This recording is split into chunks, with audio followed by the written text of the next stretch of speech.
So again, there is a lot of confusion when you're looking at the different rates when you're dealing with the equity section of it. So you have RE, KE, ER, AR, ROE, return on so required rate of return, cost of equity, expected return, actual return, return on equity, return on assets, return on investment भी होता है कुछ, price earnings ratio, EPS भी होता है, so earning per share. So lot of terms are there.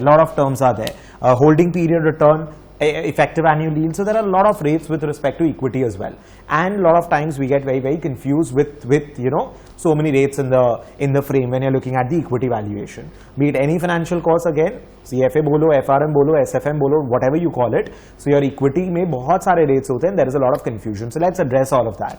When you're looking at RE is from the point of view of the investor, the required rate of return. तो suppose, say for example, I'm looking at a 5-year horizon, 3-year horizon, जो भी time 0 and let's say time t, कि मेरे को time t के लिए एक investment करना है. It could be a 1 year, 2 year, 4 year, whatever horizon. When I'm standing over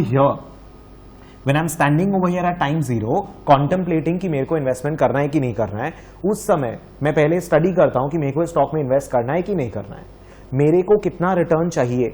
That is your RE, required rate of return. That is RF plus RM minus RF beta. That is one of the most basic equations that you use when you're looking at the required return. It is your CAPM model का equation. Required return is RF plus RM minus RF beta. अगर stock risk नहीं लेता तो RF तो मिलेगा ही मिलेगा. Market beta जितना risk लेकर के RM minus RF देता है, और मार्केट का बीटा इज इक्वल टू 1, तो मार्केट 1 यूनिट का बीटा लेकर के RM माइनस RF दे रहा है, तो मैं बीटा यूनिट्स का रिस्क लूंगा, तो मेरे को RM minus RF into beta times मिलना चाहिए. So I am getting 1 and I should be getting RF even if I am not taking risk.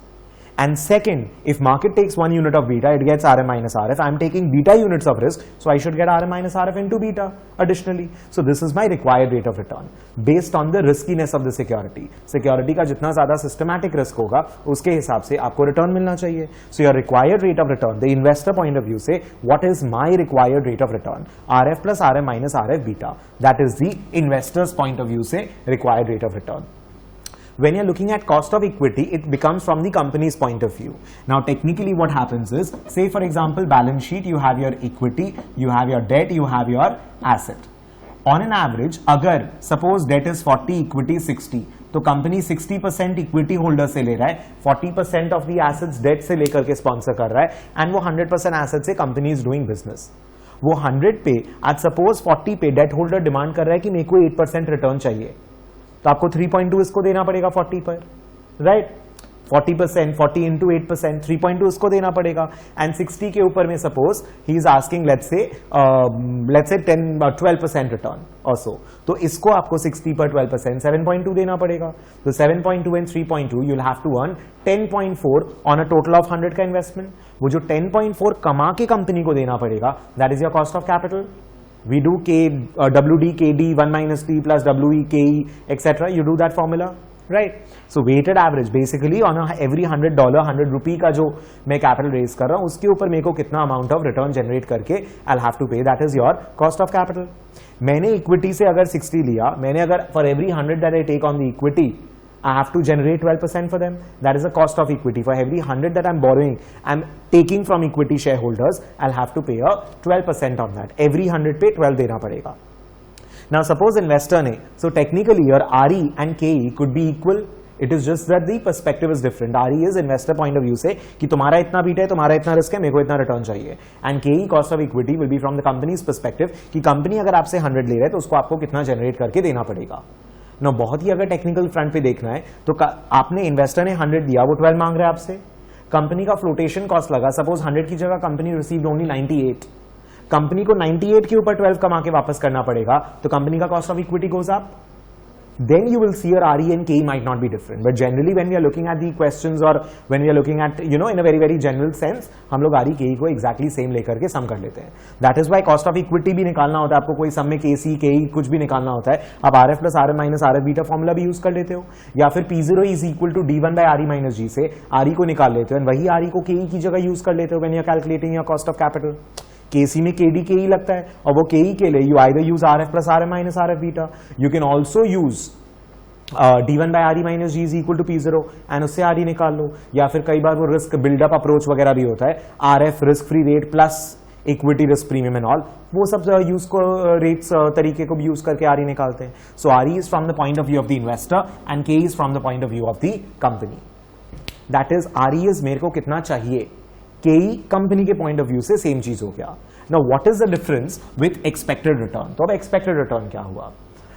Now expected return क्या हुआ, when you are standing at time zero, आप company का future cash flows forecast करते हो, उसके बाद में market price से आप उसको इक्वेट करते हो and then the rate that you back calculate 1 + r 1 + r square 1 + r cube, that rate that you back calculate is known as expected return. When you equate the market price of the equity share with the future cash flows, what you back calculate is known as expected return. That expected return is कि अगर मैं अभी equity share खरीदता हूं and मेरे जो forecasted cash flow है that is what I receive over the term period, over this time period, then what is the return that I would be expecting, that is the expected return. जब अपने वही future cash flows को आरई से discount करते हैं तो मेरा intrinsic value निकल के आता है कि what should be the price of the equity share.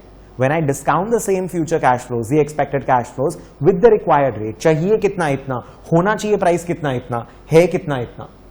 Now, if your expected return is more and your required return is less, चाहिए कमती, देरा ज्यादा है, you should buy the stock, it is undervalued, good stock, buy. सोच के देखिए, expected return ज्यादा है, चाहिए कितना कमती, कमती रेट से डिस्काउंट करोगे सेम कैश फ्लोज को, बड़ा अमाउंट आएगा. Intrinsic value is higher than market price, होना चाहिए ज्यादा, है कमती, undervalued. And when the company you are expecting a lower return, लेकिन चाहिए उससे ज्यादा, उसका रिस्कीनेस के हिसाब से उसको ज्यादा रिटर्न देना चाहिए, लेकिन उससे एक्सपेक्टेड उसके मार्केट प्राइस के हिसाब से वो एक्सपेक्टेशंस कम हो जा रहा है, इसका मतलब bad stock sell. And you are suppose to be discounting the same cash flow at a higher rate, चाहिए ज्यादा, higher rate, your intrinsic value will be lower, जबकि मार्केट प्राइस हायर है. ओवर वैल्यूड स्टॉक बेचो, होना चाहिए कम, गिरना चाहिए फ्यूचर में prices. So your expected return is again when you are standing at this point of time. Then you calculate the expected return कि इस return, इस stock का current market price and expected cash flows के हिसाब से, forecast के हिसाब से expected return क्या है उससे. Actual return will be calculated at this time period. आपने investment कर दिया, आपका expectation था कि मैंने 12% या 14% कमाऊंगा. After 5 years when you're liquidating the stock, you will calculate the return. वो जो रिटर्न निकल के आएगा वो return is the actual return और the realised return that you made, and you will have to compare the actual return with the expected return over here to state कि आपका जो एक्सपेक्टेशन था वो मटेरियलाइज हुआ कि नहीं. Did you outperform your expectation और underperform your expectation, और did you meet your expectation. So expected return is formulated over here. अभी आपको क्या लग रहा है कितना कमाओगे, यहां पर एक्चुअल में कितना रिटर्न कमाया वो यहां जाके पता चलेगा.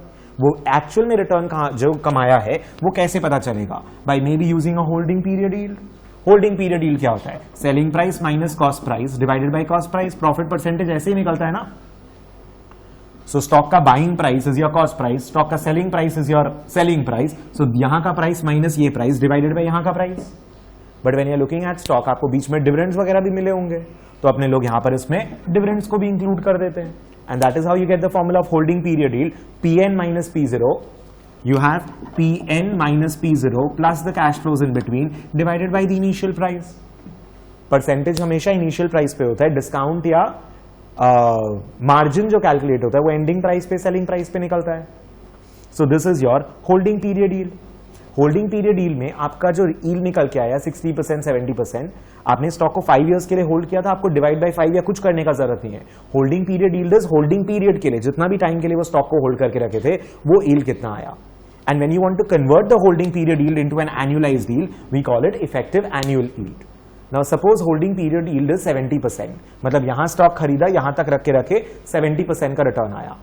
In general, if you want to annualize it, so एक तरीका हो गया कि suppose 5 years में 70%, मतलब 70 divided by 5 is 14% per annum. ये थोड़ा गलत तरीका हो गया. Basically what it means is कि यहां 1 इन्वेस्ट करते तो यहां 1.7 मिलता. इफेक्टिव एनुअल यील्ड निकालना है तो 1 becomes 1.7, 70% yield, right? So 1 would have become 1.7, correct? So 1.7 to the power 1/5 is what 1 would have become in 1 year, and minus 1 करोगे तो इफेक्टिव एनुअल यील्ड आ जाएगा कि इफेक्टिवली पर एनम कितना रिटर्न आ रहा है. बिकॉज अगर ये रेट पर एनम आता एंड इसी रेट पे बार बार कंपाउंडिंग करते 5 इयर्स तक तो 1.7 आ जाता ना.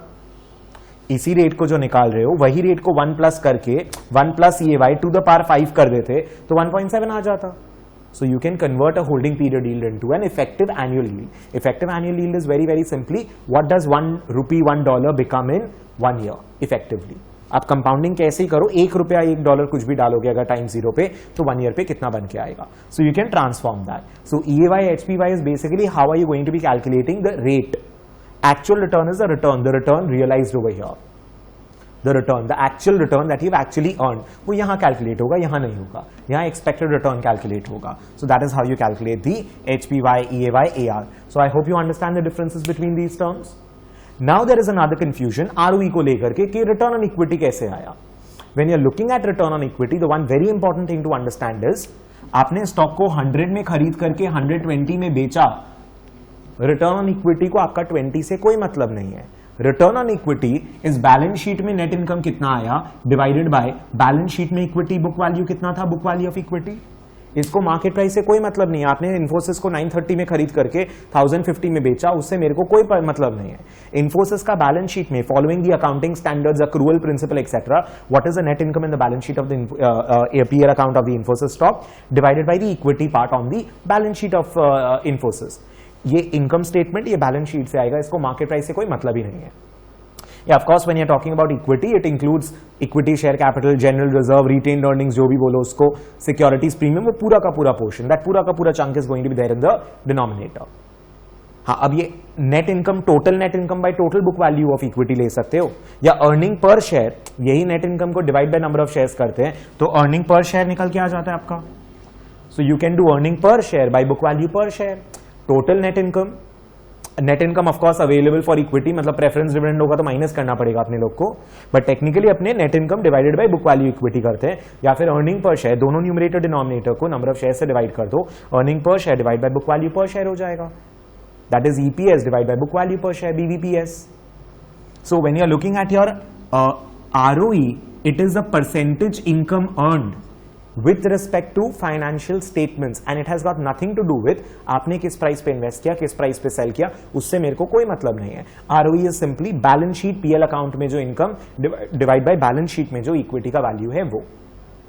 And earning per share is simply again it is not कि आपने पर शेयर कितना कमाया by buying a share at this and selling the share at this. Earning per share again is a accounting measure कि net income कितना था divided by total number of equity shares करोगे तो पर share जो आप खरीद रहे हो आपका अर्निंग कितना हुआ. Now P ratio becomes a little tricky over here because that is market का price divided by accounting का income. P ratio is market price per share divided by earning per share. एक market का data है और एक accounting का data है. So basically, say for example, if a company's shares are trading at let's say 250 and उसका EPS is equal to 5, that gives you कितना? I think 5 थोड़ा कम हो जाएगा, 10 कर देते हैं. So that gives you an EPS P ratio of 25. इसका मतलब for every 1 rupee that the company earns उसका net income statement में I am willing to pay 25 rupees as a price for every 1 rupee that the company will earn. Company अपने accounts में 1 रुपए कमाएगा, मैं उसके लिए 25 देने को ready हूँ. That is what P ratio means.